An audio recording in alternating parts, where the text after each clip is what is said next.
Humble beginnings, but you gotta be proud. This then completes our look at how television developed in North Florida. Of course, adequate technology was necessary, but there was something even more important, and that was the availability of skilled and creative people. Even though television required a bit more electronic know-how, when you got to the basics, it was pretty similar to radio. This is why individuals trained in radio fundamentals could transition to television in such a short period of time. Furthermore, if you had a first-class radio telephone license, which Bill Ragsdale and Bill Snowden did, you already knew television's basic principles, including a lot of the electronic details. But when you have people who had announcer as well as transmitter studio technical experience, then the task is made even easier. However, I am guessing that Mr. Phipps was a pretty good judge of people, and he picked the ones who could give him the most bang for the buck. Then when you throw Bob Kohler into the mix, a man with physics degrees and significant electronic experience, then perhaps the chances of success just became a little greater. There is no doubt that technology and knowledge were important, but I think the most significant factor was the ability of people to improvise when they didn't know what they were doing, probably a lot of the time.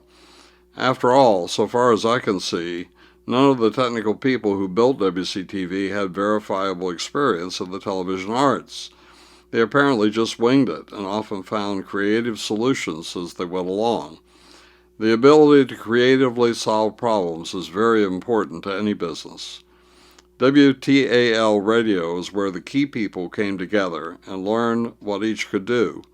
I think that television would not have come as soon as it did to North Florida and Tallahassee, Thomasville, had it not been for these special people in WTAL radio. Of course, there are some who might wonder if the players who started TV in North Florida were alive today, would they feel happy that they did it? The same question was asked of Philo T. Farnsworth on a TV show. It was revealed that he was the inventor of electronic television, and one of the regular members of the program asked, "Are you sorry?" Farnsworth never answered that question on the air, probably because they had run out of time and needed to go to a Winston commercial. Yet it really doesn't matter if the people involved were sorry or not. They accomplished it, and there's nothing that can be done about that now. The genie is out of the bottle, and it just isn't the least bit ready to go back in. I don't know how my dad would have answered this question, but he probably would not have stayed in the field if he had thought television was inherently bad. After all, we had a TV in the house, and we kids watched a lot of it. I can't see that it has harmed me very much, but maybe my wife would have a different opinion.